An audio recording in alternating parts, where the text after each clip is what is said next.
আজ আপনাদের সাথে শেয়ার করব কলা পাতায় ইলিশ ভাপা।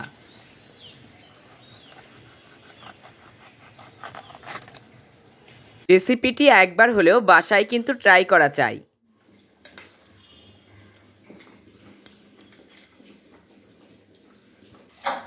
কলা পাতায় কিভাবে করে ইলিশ ভাপা তৈরি করবেন, তাহলে চলুন বেশি কথা না বলে আপনাদের সাথে সম্পূর্ণ রেসিপিটি শেয়ার করি। প্রথমে আমাদের গোটা কয়েক কাঁচা লঙ্কা ও সরিষা বেটে নিতে হবে। আমরা কিন্তু মিক্সিতে ব্লেন্ড করে নিয়েছি, আপনারা চাইলে শিলপাটাতেও বেটে নিতে পারেন। এখন মা পরিমাণ মতো চাল ভাতের জন্য মেপে নিচ্ছে।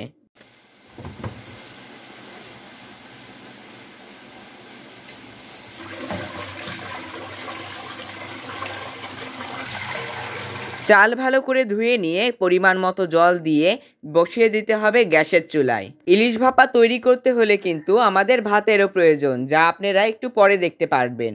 যতক্ষণে ভাত হচ্ছে তাহলে চলুন ততক্ষণে আমরা অন্য কাজগুলো সেরে ফেলি।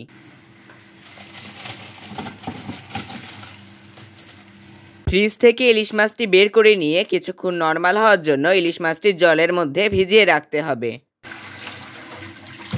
চলুন এবার চলে যাই ছাদে কলা পাতা পেড়ে নিয়ে আসতে।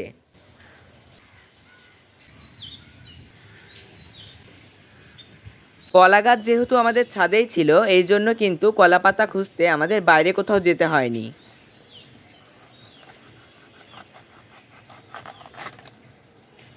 কলা পাতায় ইলিশ ভাপা এটা কিন্তু আমরা অনেকেই খেয়েছি। যারা খেয়েছি তারা কিন্তু আমরা এই স্বাদটা জানি, কিন্তু যারা এখনো এই রান্নাটি খাননি বা কিভাবে করে বাসায় কলা পাতা ইলিশ ভাপা তৈরি করবেন তা জানেন না, তাহলে কিন্তু আমাদের এই রান্নার রেসিপিটি ফলো করতে পারেন। মনে আছে আমরা একটু আগে মিক্সিতে কাঁচা লঙ্কা ও সরিষা ব্লেন্ড করে নিয়েছিলাম, সেটা এখন একটি পাত্রের মধ্যে রেখে দিতে হবে পরিমাণ মতো লবণ, হলুদ আর সরিষার তেল হিসাবে আমরা ফরচুন কাচ্চিঘানি সরিষার তেল ইউজ করেছি। আপনারা চাইলে যে কোনো সরিষার তেলের ব্র্যান্ড ইউজ করতে পারেন। আর গোটা কয়েক কাঁচা লঙ্কা দিয়ে বেটে রাখা সরিষাটি ভালোভাবে করে নেড়ে চেড়ে নিতে হবে। এবার চলুন ইলিশ মাছটি আমরা কেটে নিই। এখন তো জ্যৈষ্ঠ মাস, আষাঢ় মাস আসতে এখনো 1 মাস দেরি। তবুও কোনো কোনো জায়গায় কিন্তু বৃষ্টি এখনো হচ্ছে। যেমন ধরুন আজকে যখন এই ইলিশ মাছটি রান্না করা হচ্ছিল তখন কিন্তু চারিদিকে হালকা ছিটাফোঁটা হলেও বৃষ্টি হচ্ছিল। আর এই বৃষ্টির মধ্যে গরম ভাতে ইলিশ ভাপা খাওয়ার স্বাদটা কিন্তু আরো বেড়ে যায়। কেটে নেওয়া মাছগুলো চলুন এবার জল দিয়ে ধুয়ে নিই। এবার ইলিশ মাছগুলো লবণ হলুদ দিয়ে ভালো করে মেখে নিতে হবে। আমরা কিন্তু এখানে লবণটা একটু কম ইউজ করেছি, কারণ সরষেতে কিন্তু আগে থেকে লবণ দেওয়া ছিল। ভাত কিন্তু প্রায় হয়ে এসেছে, আর ততক্ষণে চলুন আমরা ইলিশ মাছগুলো ভালো করে সরিষা দিয়ে একবার মেখে নিই। এপিট ওপিট করে কিন্তু চারিপাশ ইলিশ মাছটা ভালো করে সরিষা দিয়ে মেখে নেওয়া কিন্তু হয়ে গেছে। ভাত কিন্তু এবার হয়ে গেছে। এখন আমরা ভাতের মাড়গুলো ফেলে দিয়ে অল্প একটু ভাত একটি পাত্রে তুলে নিলাম।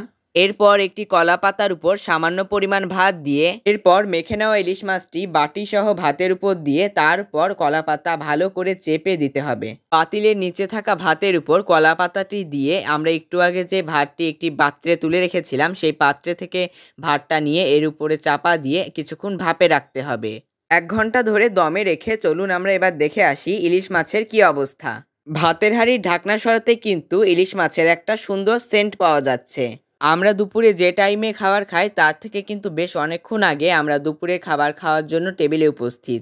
শুধুমাত্র আপনাদের জন্য আজকে আমরা তাড়াতাড়ি দুপুরের খাবার খাচ্ছি, কারণ আপনাদের সাথে আজকে এই ভিডিওটা তৈরি করে আজকেই শেয়ার করতে হবে। যে ভাপা ইলিশ দেখতে যেমন সুন্দর হয়েছে তেমন তার গন্ধ আর খেতে কিন্তু একদম দুর্দান্ত হয়েছে। আমরা এত কষ্ট করে ভিডিও বানাই শুধুমাত্র আপনাদের জন্য। আপনারা এখনই আমাদের উৎসাহিত করতে ভিডিওটিতে লাইক দিয়ে আমাদের সীমা জোয়ারদার ইউটিউব চ্যানেলটি এখনই সাবস্ক্রাইব করুন। এবার চলুন আপনাদেরকে ইলিশ মাছটি একটু ভেঙে দেখাই। দেখতেই পাচ্ছেন ইলিশ মাছটি দেখতে কি সুন্দর হয়েছে, তাহলে কিন্তু খেতেও দুর্দান্ত হতেই হবে।